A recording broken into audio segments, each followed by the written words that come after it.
মনের মুকুর গল্প পাঠের আসরে আমার সমস্ত প্রিয় বন্ধুদের জানাই সাদর আমন্ত্রণ।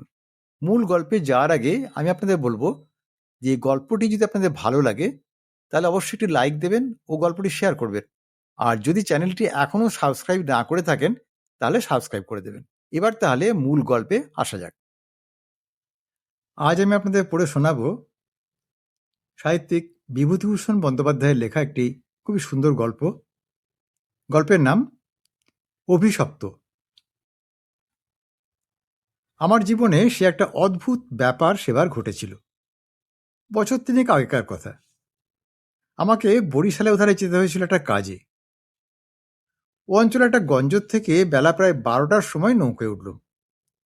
আমার সঙ্গে এক নৌকোয় বরিশালের এক ভদ্রলোকও ছিলেন।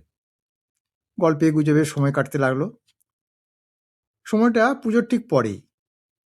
দিনমানটা মেঘলা মেঘলা কেটে গেল। মাঝে মাঝে টিপটিপ করে বৃষ্টিও পড়তে শুরু হলো। সন্ধ্যার কিছু আগে আকাশটা অল্প পরিষ্কার হয়ে গেল। ভাঙা ভাঙা মেঘের মধ্যে দিয়ে চতুর্দশীর চাঁদের আলো অল্প অল্প প্রকাশ হলো। সন্ধ্যা হবার সঙ্গে সঙ্গে আমরা বড় নদী ছেড়ে একটা খালে পড়লুম। শোনা গেল খালটা এখান থেকে আরম্ভ হয়ে নোয়াখালীর উত্তর দিয়ে একেবারে মেঘনায় মিশেছে। পূর্ববঙ্গে সে আমার নতুন যাওয়া, চোখে কেমন সব যেন নতুন নতুন ঠেকতে লাগলো। অপরিসর খালের দুধারে বৃষ্টিস্নাত কেয়ার জঙ্গলে মেঘে আধা ঢাকা চৌদ্দশীর জ্যোৎস্না চিকমিক করছিল। মাঝে মাঝে নদীর ধারে বড় বড় মাঠ, সটি, বেত, ফার্ন গাছের বন জায়গায় জায়গায় খালের জলে ঝুঁকে পড়েছে। বাইরে একটু ঠান্ডা থাকলেও আমি ছোঁয়ের বাইরে বসে দেখতে দেখতে যাচ্ছিলাম। বরিশালের সে অংশটা সুন্দরবনের কাছাকাছি। ছোট ছোট খাল ও নদী চারিধারে। সমুদ্র খুব দূরে নয়, 10-15 মাইল দক্ষিণ পশ্চিমেই হাতিয়া ও সন্দ্বীপ। আর একটু রাত হলো। খালের দুপারে নির্জন জঙ্গল অস্ফুট জ্যোৎস্নায় কেমন যেন অদ্ভুত দেখাতে লাগলো। এই অংশে লোকের বসতি একেবারেই নেই, শুধু ঘন বন আর জলের ধারে বড় বড় হোগলা গাছ। আমার সঙ্গীটি বললেন, এত রাত্রে আর বাইরে থাকবেন না, এই ছয়ের মধ্যে চলে আসুন, এসব জঙ্গলে, বুঝলেন না। তারপর তিনি সুন্দরবনের নানা গল্প করতে লাগলেন। তারা কাকা নাকি ফরেস্ট ডিপার্টমেন্টে কাজ করতেন। তাঁরই লঞ্চে করে তিনি একবার সুন্দরবনের নানা অংশে বেরিয়েছিলেন, সেই সব গল্প। রাত প্রায় 12টার কাছাকাছি হলো। মাঝে আমাদের নৌকায় ছিল মোটে একটি। সে বলে উঠল, বাবু, একটু এগিয়ে গিয়ে বড় নদী পড়বে। একা রাতে একা সে নদীতে আমি পাড়ি জমাতে পারবো না, এইখানেই নৌকোটা রাখছি তাহলে। নৌকো সেখানেই বাঁধা হলো। এদিকে বড় বড় গাছের আড়ালে চাঁদ অস্ত গেল। দেখলুম অপ্রশস্ত খালের দুধারেই অন্ধকারে ঢাকা ঘন জঙ্গল। চারিদিকে কোনো শব্দ নেই। পতঙ্গগুলো পর্যন্ত চুপ করে আছে। সঙ্গীকে বললুম, মশাই, এই তো সরু খাল, পার থেকে বাঘ এসে লাফিয়ে পড়বে না তো আমাদের নৌকোয়? সঙ্গী বললেন, হ্যাঁ, না পড়লেই আশ্চর্য হব। শুনে অত্যন্ত পুলকে ছোয়ের মধ্যে ঘেঁষে বসলুম। খানিকটা বসে থাকবার পর সঙ্গী বলল, আসুন একটু শোয়া যাক, ঘুম তো আর হবে না, আর ঘুমানো ঠিকও না, আসুন একটু চোখ বুজে থাকি। খানিকটা চুপ করে থাকবার পর সঙ্গীকে ডাকতে গিয়ে দেখি তিনি ঘুমিয়ে পড়েছেন। মাঝিও জেগে আছে বলে মনে হলো না। ভাবলুম, তবে আমিই বা কেন মিথ্যে মিথ্যে চোখ চেয়ে থাকি। মহাজনদের পথ ধরবার উদ্যোগ করলুম। তারপর যা ঘটল সে আমার জীবনের এক অদ্ভুত অভিজ্ঞতা। শুতে যাচ্ছি, হঠাৎ আমার কানে গেল অন্ধকার বনঝোপের উপাসে অনেক দূরে গভীর জঙ্গলের মধ্যে কে যেন কোথায় গ্রামোফোন বাজাচ্ছে। তাড়াতাড়ি উঠে বসলুম। গ্রামোফোন? এ বনে এত রাত্রে গ্রামোফোন বাজাবে কে? কান পেতে শুনলুম, না, গ্রামোফোন না। অন্ধকার হিজল হিন্তাল গাছগুলো যেখানে খুব ঘন হয়ে আছে, সেখান থেকে কারা যেন উচ্চকণ্ঠে আর্ত করুণ সুরে কি যেন বলছে। খানিকটা শুনে মনে হলো সেটা একাধিক লোকের সমবেত কণ্ঠস্বর। প্রতিবেশী তেতলার ছাদে গ্রামোফোন বাজলে যেমন খানিকটা স্পষ্ট, খানিকটা অস্পষ্ট, অথচ বেশ একটা একটানা সুরের ঢেউ এসে কানে পৌঁছয়, এও অনেকটা সেই রকম। মনে হলো যেন কতকগুলো অস্পষ্ট বাংলা ভাষার শব্দও কানে এলো, কিন্তু ধরতে পারা গেল না কথাগুলো কি। শব্দটা মাত্র মিনিট খানেক স্থায়ী হলো। তারপরেই অন্ধকার বনভূমি যেমন নিস্তব্ধ ছিল, আবার তেমনি নিস্তব্ধ হয়ে গেল। তাড়াতাড়ি ছয়ের বাইরে এলুম। চারিপাশের অন্ধকার ঝিঙের বিচির মতন কালো। বনভূমি নীরব, শুধু নৌকোর তলায় ভাটার জল কলকল করে বাজছে, আর শেষ রাত্রির বাতাসে জলের ধারে কেয়াঝোপে এক প্রকার অস্পষ্ট শব্দ হচ্ছে। পার থেকে দূরে হিজল গাছের কালো গুঁড়িগুলোর অন্ধকার এক অদ্ভুত চেহারা হয়েছে। ভাবলুম সঙ্গীদের ডেকে তুলি, আবার ভাবলুম বেচারিরা ঘুমোচ্ছে, ডেকে আর কি হবে, তার চেয়ে বরং নিজেই জেগে বসে থাকি। দাঁড়িয়ে দাঁড়িয়ে একটা সিগারেট ধরালুম। তারপর আবার ছয়ের মধ্যে ঢুকতে যাব, এমন সময় সে অন্ধকারে ঢাকা বিশাল বনভূমির কোন অংশ থেকে সুস্পষ্ট উচ্চ আর্ত করুণ ঝিঝি পোকা রবের মতন তীক্ষ্ণস্বর তীরের মতন জমাট অন্ধকারের বুক চিরে আকাশে উঠল। ওগো নৌকো যাত্রীরা, তোমরা কারা যাচ্ছ? আমরা শ্বাস বন্ধ হয়ে মরলাম, আমাদের ওঠাও, ওঠাও, আমাদের বাঁচাও। নৌকোর মাঝিটা ধর্মর করে জেগে উঠল। আমি সঙ্গীকে ডাকলুম, মশাই, মশাই, উঠুন, উঠুন। মাঝি আমার কাছে ঘেঁষে এলো। ভয়ে তার গলার স্বর কাঁপছিল। সে বলে উঠল, আল্লাহ, আল্লাহ, বাঁচাও। তারপর আমাকে বলল, বাবু শুনতে পেয়েছেন? সঙ্গী উঠে জিজ্ঞাসা করল, কি কি মশাই, ডাকলেন কেন? কোনো জানোয়ার টানোয়ার নাকি? আমি ব্যাপারটা বললুম। তিনিও তাড়াতাড়ি ছয়ের বাইরে এলেন। তিনজনে মিলে আমরা কান খাড়া করে এলুম। চারিদিক আবার চুপ।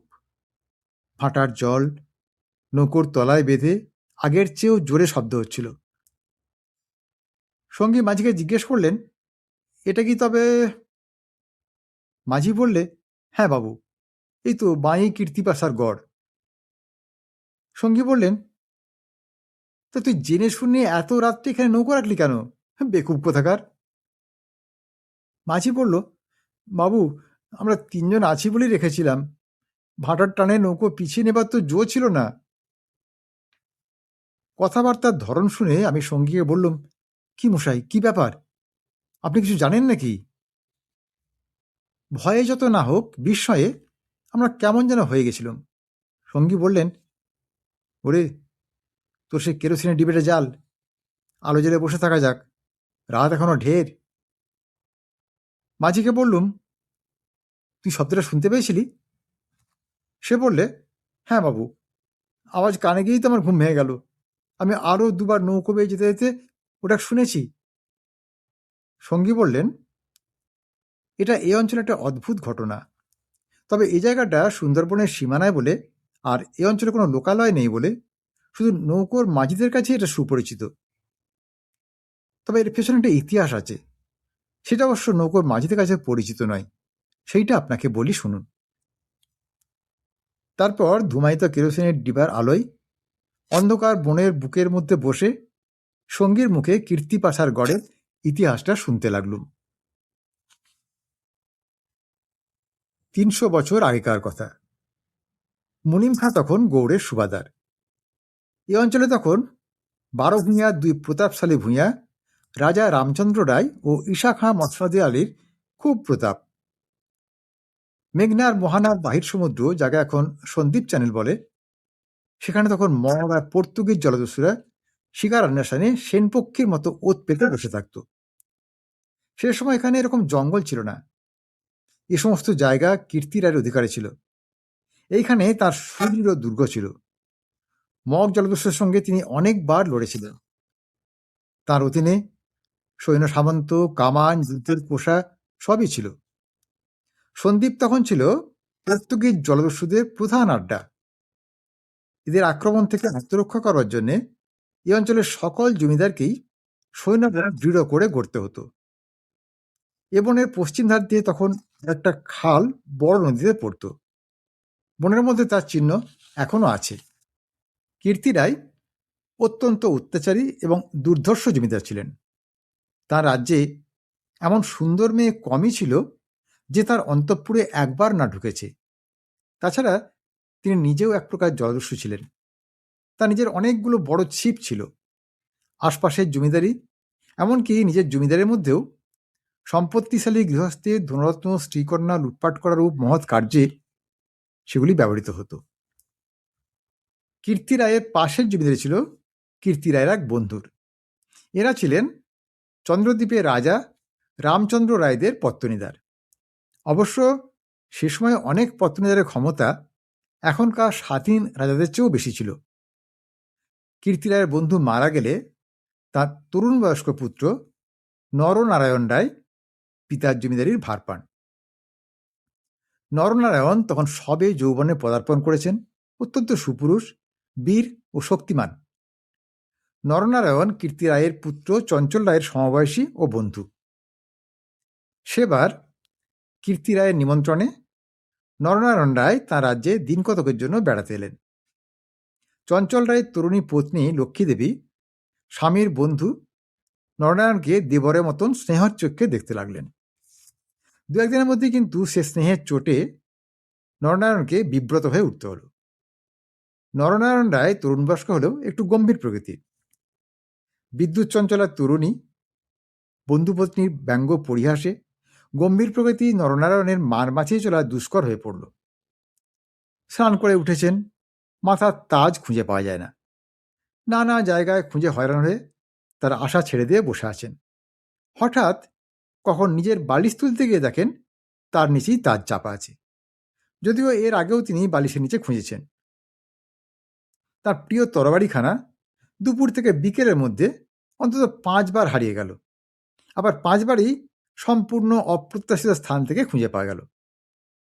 তাম্বুলে এমন সব দ্রব্যের সমাবেশ হতে লাগলো যা কোনো কালই তাম্বুলের উপকরণ নয়। তরল মস্তিষ্ক বন্ধুপত্নীকে কিছুতেই এঁটে উঠতে না পেরে অত্যাচার জর্জরিত নরনারায়ণ রায় ঠিক করলেন তার বন্ধু স্ত্রীটি একটু ছিটগ্রস্ত। বন্ধুর দুর্দশায় চঞ্চল রায় মনে মনে খুব খুশি হলেও বাইরে স্ত্রীকে বললেন, হ্যাঁ, 2 দিনের জন্য এসেছে বেচারি, ওকে তুমি যেরকম বিব্রত করে তুলেছ আর কখনো এখানে আসবে না। দিন কয়েক এরকমে কাটবার পর কীর্তি রায়ের আদেশে চঞ্চল রায়কে কি কাজে হঠাৎ গৌড়ে যাত্রা করতে হলো। নরনারায়ণ রায়ও বন্ধুপত্নী কখন কি করে বসে সেই ভয়ে দিন কতক সশঙ্ক অবস্থায় কালযাপন করবার পর নিজের বজরায় উঠে হাঁপ ছেড়ে বাঁচলেন। তবে যাওয়ার সময় লক্ষ্মীদেবী বলে দিলেন, এবার আবার যখন আসবে ভাই, এমন একটি বিশ্বাসী লোক সঙ্গে এনো যে রাত দিন তোমার জিনিসপত্র ঘরে বসে চৌকিয়ে দেবে, বুঝলে তো? নরনারায়ণ রায়ের বজরা রায়মঙ্গলে মহারাজ ছাড়িয়ে যাবার একটু পরেই জলদস্যুদের দ্বারা আক্রান্ত হল। তখন মধ্যাহ্নকাল। প্রখর রৌদ্রে বজরার দক্ষিণ দিকে দিগ্বলয় প্রসারী জলরাশি সানানো তলোয়ারের মতো ঝকঝক করছিল। সমুদ্রের সে অংশে এমন কোনো নৌকো ছিল না যারা সাহায্য করতে আসতে পারে। সেটা রায়মঙ্গল আর কালাবদ নদীর মুখ। সামনেই বার সমুদ্র, সন্দ্বীপ চ্যানেল, জলদস্যুদের প্রধান ঘাঁটি। নরনারায়ণের বজরার রক্ষীরা কেউ হত হলো, কেউ বা সাংঘাতিক জখম হলো। নিজে নরনারায়ণ দস্যুদের আক্রমণ প্রতিহত করতে গিয়ে উরুদেশে কিসের খোঁচা খেয়ে সংজ্ঞাশূন্য হয়ে পড়লেন। জ্ঞান হলে দেখতে পেলেন তিনি এক অন্ধকার স্থানে শুয়ে আছেন। তার সামনে কি যেন একটা বড় নক্ষত্রের মতন জ্বলছে। খানিকক্ষণ জোরে চোখের পলক ফেলবার পর তিনি বুঝলেন যাকে নক্ষত্র বলে মনে হয়েছিল তা প্রকৃতপক্ষে একটি অতি ক্ষুদ্র গবাক্ষপথে আগত দিবালোক। নরনারায়ণ দেখলেন তিনি একটি অন্ধকার কক্ষের আর্দ্র মেঝের উপর শুয়ে আছেন। ঘরের দেওয়ালে স্থানে স্থানে সবুজ শ্যাওলার দল গজিয়েছে। আরো কদিন, আরো করাত কেটে গেল। কেউ তার জন্য কোনো খাদ্য আনল না। তিনি বুঝলেন যারা তাকে এখানে এনেছে তাকে না খেতে দিয়ে মেরে ফেলাই তাদের উদ্দেশ্য। মৃত্যু, সামনে নির্মম মৃত্যু। সে দিনমানও কেটে গেল। আঘাতজনিত ব্যথায় এবং ক্ষুধা তৃষ্ণায় অবসন্ন দেহ নরনারায়ণের চোখের সামনে থেকে গবাক্ষপথের শেষ দিবালোক মিলিয়ে গেল। তিনি অন্ধকার ঘরের পাষাণ শয্যায় ক্ষুধাকাতর দেহ প্রসারিত করে অধীরভাবে মৃত্যুর অপেক্ষা করতে লাগলেন। প্রকৃতির একটা ক্লোরোফর্ম আছে। যন্ত্রণা পেয়ে মরছে এমন প্রাণীকে মৃত্যু যন্ত্রণা থেকে বাঁচাবার জন্যে সেটা মুমূর্ষু প্রাণীকে অভিভূত করে। ধীরে ধীরে যেন সেই দয়াময়ী মৃত্যুতন্দ্রা এসে তাঁকেও আশ্রয় করল। কতক্ষণ পরে তা তিনি বুঝতে পারলেন না।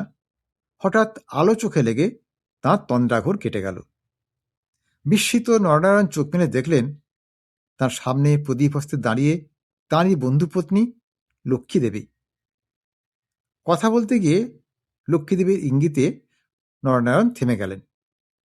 লক্ষ্মীদেবী হাতের প্রদীপটি আঁচল দিয়ে ঢেকে নরনারায়ণকে তার অনুসরণ করতে ইঙ্গিত করলেন।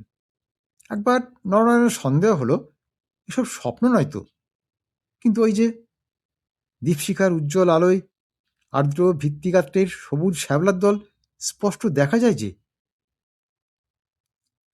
নরনারায়ণ শক্তিমান যুবক, ক্ষুধায় দুর্বল হয়ে পড়লেও নিশ্চিত মৃত্যুর গ্রাস থেকে বাঁচবার উৎসাহে তিনি দৃঢ় পদে অগ্রবর্তিনী ক্ষিপ্রগামিনী বন্ধুপত্নীর পশ্চাৎ পশ্চাৎ চললেন।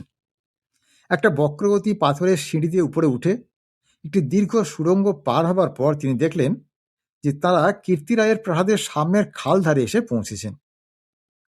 লক্ষ্মীদেবী একটা ছোট বেতে বোনা থলি বার করে তার হাতে দিয়ে বললেন, এতে খাবার আছে, এখানে খেও না। তুমি সাঁতার জানো, খাল পার হয়ে ওপারে গিয়ে কিছু খেয়ে নাও, তারপর যত শিগগির পালিয়ে যাও। ব্যাপারটা যে কি নরনারায়ণ রায় একটু একটু বুঝলেন। তার বিস্তৃত জমিদারি কীর্তিরায়ের জমিদারির পাশেই, এবং তার অবর্তমানে কীর্তিরাই দনুজবর্ধনের বংশধরদের ভবিষ্যৎ পত্তনিদার। অত বড় বিস্তৃত ভূসম্পত্তি সৈন্যসামন্ত কীর্তিরায়ের হাতে এলে তিনি কি আর কিছু গ্রাহ্য করবেন? কীর্তিরায় যে মাথা নিচু করে আছেন তার কি এই কারণ নয় যে তার এক পাশে বাকলা চন্দ্রদ্বীপ, অন্য পাশে ভুলার প্রতাপশালী ভূঁইয়া রাজা লক্ষ্যমাণিক্য? প্রদীপের আলোয় নরনারায়ণ দেখলেন তার বন্ধুপত্নীর মুখে এসে চটুল হাস্যরেখার চিহ্নও নেই। তার মুখখানি সহানুভূতিতে ভরা, মাতৃমুখের মতন স্নেহকোমল হয়ে এসছে। তাদের চারিপাশে গাঢ় অন্ধকার, মাথার উপর আকাশের বুক চিরে দিগন্ত বিস্তৃত উজ্জ্বল ছায়াপথ। নিকটে খালের জল জোর ভাটার টানে তীরের হোগলা গাছ দুলিয়ে কল কল শব্দে বড় নদীর দিকে ছুটে চলেছে।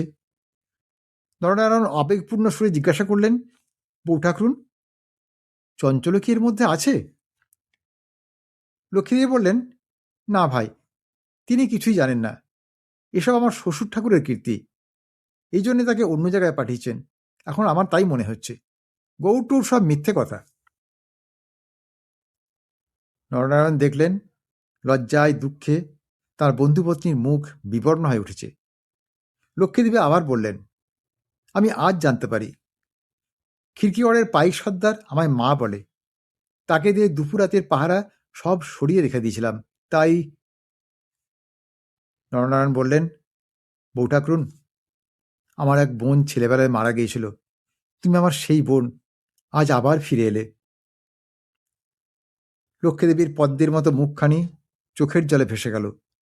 একটু ইতস্তত করে বললেন, ভাই, বলতে সাহস পায়নি। তুমি একটা কথা বলছি, বোন বলে যদি রাখো। নরনারায়ণ জিজ্ঞাসা করলেন, কি কথা বউ ঠাকরুন? লক্ষ্মীদেবী বললেন, তুমি আমার কাছে বলে যাও ভাই যে শ্বশুর ঠাকুরের কোনো অনিষ্ট চিন্তা তুমি করবে না। নরনারায়ণ রায় একটুখানি কি ভাবলেন, তারপর বললেন, তুমি আমার প্রাণ দিলে বউ ঠাকরুন। আমি তোমার কাছে বলে যাচ্ছি, তুমি বেঁচে থাকতে আমি তোমার শ্বশুরের কোনো অনিষ্ট চিন্তা করব না। বিদায় নিতে গিয়ে নরনারায়ণ একবার জিজ্ঞাসা করলেন, বউ ঠাকরুন, তুমি ফিরে যেতে পারবে তো? লক্ষ্মীদেবী বললেন, আমি ঠিক যাব। তুমি কিন্তু যত দূর পারো সাঁতরে গিয়ে তারপর ডাঙায় উঠে চলে যেও। নরনারায়ণ রায় সেই ঘন কৃষ্ণ অন্ধকারের মধ্যে নিঃশব্দে খালের জলে পড়ে মিলিয়ে গেলেন। লক্ষ্মীদেবীর প্রদীপটা অনেকক্ষণ আগেই বাতাসে নিভে গিয়েছিল। তিনি অন্ধকারের মধ্যে দিয়ে শ্বশুরের গড়ের দিকে এগোলেন। একটু দূরে গিয়ে তিনি দেখতে পেলেন পাশের ছোট খালটায় দুখানা ছিপ মশালের আলোয় সজ্জিত হচ্ছে। ভয়ে তার বুকে রক্ত হিম হয়ে গেল। সর্বনাশ! তাহলে এরা কি জানতে পেরেছে? দ্রুত পদে অগ্রসর হয়ে গুপ্ত সুড়ঙ্গের মুখে এসে তিনি দেখলেন সুড়ঙ্গের পথ খোলাই আছে। তিনি তাড়াতাড়ি সুড়ঙ্গের মধ্যে ঢুকে পড়লেন। কীর্তিরায় বুঝতেন নিজের হাতের আঙুলও যদি বিষাক্ত হয়ে ওঠে তো তাকে কেটে ফেলায় সমস্ত শরীরের পক্ষে মঙ্গল। পরদিন আবার দিনের আলো ফুটে উঠল, কিন্তু লক্ষ্মী দেবীকে আর কোনো দিন কেউ দেখেনি। রাতের হিংস্র অন্ধকার তাকে গ্রাস করে ফেলেছিল। নরনারায়ণ রায় নিজের রাজধানীতে বসে সব শুনলেন। গুপ্ত সুড়ঙ্গের দুধারের মুখ বন্ধ করে কীর্তিরায় তার পুত্রবধূর শ্বাসরোধ করে তাকে হত্যা করেছেন। শুনে তিনি চুপ করে এলেন। এর কিছুদিন পরে তাঁর কানে গেল বাসুন্তার লক্ষণ রায়ের মেয়ের সঙ্গে শীঘ্র চঞ্চলের বিয়ে। সেদিন রাত্রে চাঁদ উঠলে নিজের প্রাসাদে করে বেড়াতে বেড়াতে চারিদিকে শুভ্র সুন্দর আলোয় সাগরের দিকে দৃষ্টিপাত করে দৃঢ়চিত্ত নরনারায়ণ রায়েরও চোখের পাতা যেন ভিজে উঠল। তার মনে হলো তার অভাগিনী বউ ঠাকুরানীর হৃদয় নিঃসারিত নিষ্পাপ অকলঙ্ক পবিত্র স্নেহের ঢেউয়ে সারা জগৎ যেন ভেসে যাচ্ছে। মনে হলো তাঁরই অন্তরের শ্যামলতায় জ্যোৎস্নাধৌত বনভূমির অঙ্গে অঙ্গে শ্যামল সুন্দর শ্রী। নীরব আকাশের তলে তাঁরই চোখের দুষ্টু হাসিটি তারায় তারায় নবমল্লিকার মতন ফুটে উঠেছে। নরনারায়ণ রায়ের পূর্বপুরুষ ছিলেন দুর্ধর্ষ ভূম্যধিকারী দস্যু।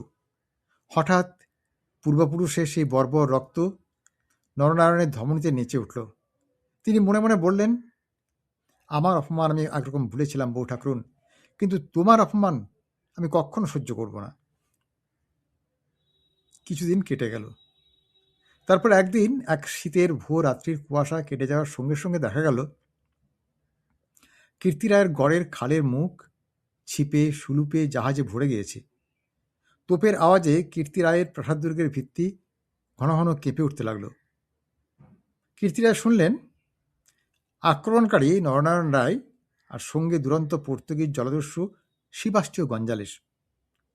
উভয়ের সম্মিলিত বহরের 40খানা কোষা খালের মুখে চড়াও হয়েছে। পুরো বহরের বাকি অংশ তখনও বাইরে নদীতে দাঁড়িয়ে আছে। এই আক্রমণের জন্য কীর্তিরায় পূর্ব থেকেই প্রস্তুত ছিলেন। কেবল প্রস্তুত ছিলেন না নরনারায়ণের সঙ্গে গঞ্জালেসের যোগদানের জন্য। রাজা রামচন্দ্র রায় এবং রাজা লক্ষণ মাণিক্যের সঙ্গে গঞ্জালেসে কয়েক বৎসর ধরেই শত্রুতা চলে আসছে। এই অবস্থায় গঞ্জালেস যে তাদের পত্তনিদার নরনারায়ণ রায়ের সঙ্গে যোগ দেবে, এটা ছিল কীর্তিরায়ের কাছে সম্পূর্ণ একটা অপ্রত্যাশিত ঘটনা। তাহলেও কীর্তিরায়ের গড় থেকেও তোপ চলল।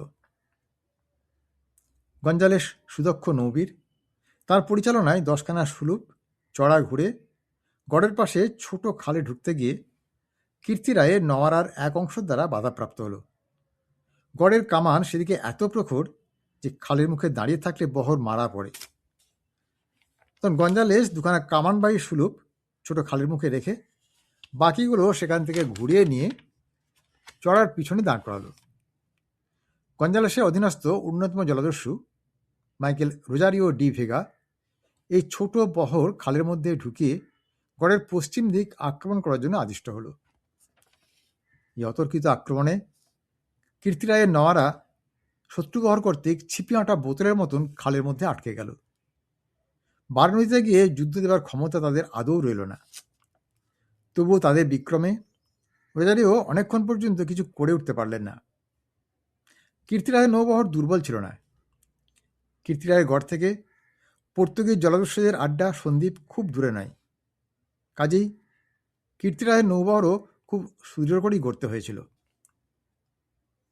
বৈকালের দিকে রোজারিওর কামানের মুখে গড়ের পশ্চিম দিকটা একবারে হুমড়ি খেয়ে পড়ে গেল। নরনারায়ণ রায় দেখলেন প্রায় 30খানা কোষা জখম অবস্থায় খালের মুখে পড়ে। কীর্তিরায়ের গড়ের কামানগুলো সব চুপ। নদীর দুপারে ঘিরে সন্ধ্যা নেমে আসছে। ঊর্ধ্বে নিস্তব্ধ নীল আকাশে কেবলমাত্র এক ঝাঁক শকুনি কীর্তিরায়ের গড়ের উপর চক্রাকারে ঘুরছে।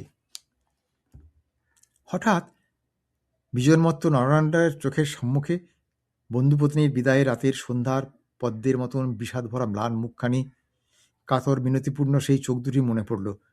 তীব্র অনুশোচনায় তার মন তখনই ভরে উঠল। তিনি করেছেন কি? এই রকম করে কি তিনি তার স্নেহময়ী প্রাণদাত্রীর শেষ অনুরোধ রাখতে এসছেন? আর তখনই নরনারায়ণ রায় হুকুম জারি করলেন, কীর্তি রায়ের পরিবারের এক প্রাণীরও যেন প্রাণহানি না হয়। কিন্তু একটু পরই সংবাদ এলো যে গড়ের মধ্যে আর কেউ নেই। নরনারায়ণ রায় বিস্মিত হলেন। তিনি তখনই নিজে গড়ের মধ্যে ঢুকলেন। তিনি এবং গঞ্জালেস গড়ের সমস্ত অংশ তন্ন তন্ন করে খুঁজলেন। দেখলেন সত্যিই কেউ নেই। পর্তুগিজ বহরের লোকেরা গড়ের মধ্যে লুটপাট করতে গিয়ে দেখল মূল্যবান দ্রব্যাদি বড় কিছু নেই। পরদিন দ্বীপ্রহর পর্যন্ত লুটপাট চলল। কীর্তিরায়ের পরিবারের একটা প্রাণীরও সন্ধান পাওয়া গেল না।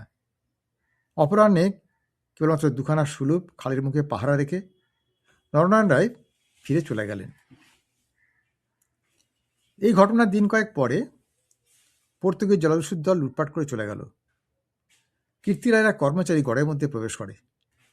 আক্রমণের দিন সকালেই এই লোকটি গড় থেকে আরও অনেকের সঙ্গে পালিয়েছিল। ঘুরতে ঘুরতে একটা বড় থামের আড়ালে সে দেখতে পেল একজন আহত মুমূর্ষু লোক তাকে ডেকে কি যেন বলবার চেষ্টা করছে। কাছে গিয়ে সে লোকটাকে চিনল। লোকটি কীর্তি রায়ের পরিবারের এক বিশ্বস্ত পুরনো কর্মচারী। তার মৃত্যুকালীর অস্পষ্ট বাক্যে আগন্তুক কর্মচারীটি মোটামুটি যা বুঝল তাতেই তার কপাল ঘেমে উঠল। সে বুঝল কীর্তি রায় তার পরিবারবর্গ এবং ধনরত্ন নিয়ে মাটির নিচের এক গুপ্ত স্থানে আশ্রয় নিয়েছেন এবং এই লোকটি একমাত্র তার সন্ধান জানে। তখনকার আমলে এই গুপ্ত গৃহগুলি প্রায় সকল বাড়িতেই থাকত এবং এর ব্যবস্থা এমন ছিল যে বাইরে থেকে কেউ এগুলো না খুলে দিলে তা থেকে বেরোবার কোনো উপায় ছিল না। কোথায় সে মাটির নিচে ঘর তা স্পষ্ট করে বলবার আগেই আহত লোকটি মারা গেল। বহু অনুসন্ধানেও গড়ের কোন অংশে সে গুপ্তগৃহ ছিল তা কেউ সন্ধান করতে পারল না। এইভাবেই কীর্তি রায় ও তার পরিবারবর্গ অনাহারে তিলে তিলে শ্বাসরুদ্ধ হয়ে গড়ের যে কোন নিভৃত ভূগর্ভস্থ কক্ষে মৃত্যুমুখে পতিত হলেন তার কোনো সন্ধানই পাওয়া গেল না। সেই বিরাট প্রাসাদ দুর্গের পর্বত প্রমাণ মাটি পাথরের চাপে হতভাগ্যদের সাদা হাড়গুলো কোন বায়ুশূন্য অন্ধকার ভূকক্ষে তিলে তিলে গুঁড়ো হচ্ছে কেউ তার খবর পর্যন্ত জানে না। ওই ছোট খালটা প্রকৃতপক্ষে সন্দীপ চ্যানেলেরই একটা খাঁড়ি। খাঁড়ির ধার থেকে একটুখানি গেলে গভীর অরণ্যের ভিতর কীর্তিরায়ের গড়ের বিশাল ধ্বংসস্তূপ এখনও বর্তমান আছে দেখা যাবে। খাল থেকে কিছু দূরে অরণ্যের মধ্যে দুই সার প্রাচীন বকুল গাছ দেখা যায়। এখন এই বকুল গাছের সারের মধ্যে দুর্ভেদ্য জঙ্গল আর শুলো কাঁটার বন। তখন এখানে রাজপথ ছিল। আর খানিকটা গেলে একটা বড় দিঘি চোখে পড়বে। তারই দক্ষিণে কুচো ইঁটের জঙ্গলাবৃত স্তূপে অর্ধপ্রথিত হাঙরমুখো পাথরের কড়ি ভাঙা থামের অংশ। 12 ভূঁইয়াদের বাংলোর থেকে, রাজা প্রবেতরের বাংলোর থেকে বর্তমান যুগের আলোয় উঁকি মারছে। দিঘির যে স্টক সোপানে সকাল সন্ধ্যায় তখন অতীত যুগের রাজবধূদের রাঙা পায়ের অলোক্তক রাগ ফুটে উঠত, এখন সেখানে দিনের বেলায় বড় বড় বাঘের পায়ের থাবার দাগ পড়ে। গোখরো কেউটো সাপের দল ফনা তুলে ঘুরে বেড়ায়। বহুদিন থেকে এখানে একটা অদ্ভুত ব্যাপার ঘটে থাকে। দুপুর রাতে গভীর বনভূমি যখন নীরব হয়ে যায়, হিনতাল হিজল গাছের কালো গুঁড়িগুলো অন্ধকারে যখন বনের মধ্যে প্রেতের মতো দাঁড়িয়ে থাকে, সন্দীপ চ্যানেলের জোয়ারের ঢেউয়ের আলোকোৎক্ষেপী লোনা জল খাড়ির মুখে জোনাকির মতন জ্বলতে থাকে, তখন খাল দিয়ে নৌকো বেয়ে যেতে যেতে মোম মধু সংগ্রাহকরা কতবার শুনেছে অন্ধকারে বনের এক গভীর অংশ থেকে কারা যেন আর্তস্বরে চিৎকার করছে, ওগো ওগো পথযাত্রীরা, ওগো নৌকাযাত্রীরা, আমরা যেখানে শ্বাসরুদ্ধ হয়ে মারা গেলাম, দয়া করে আমাদের তোলো, আমাদের তোলো। তাই ভয়ে বেশি রাত্রে এ পথে কেউ নৌকো বাইতে চায় না। আজকের গল্প তাহলে এখানেই শেষ করছি। গল্পটি কেমন লাগলো তা কমেন্ট করে জানাবেন, আর যদি ভালো লাগে তাহলে একটা লাইক দেবেন ও গল্পটি শেয়ার করবেন।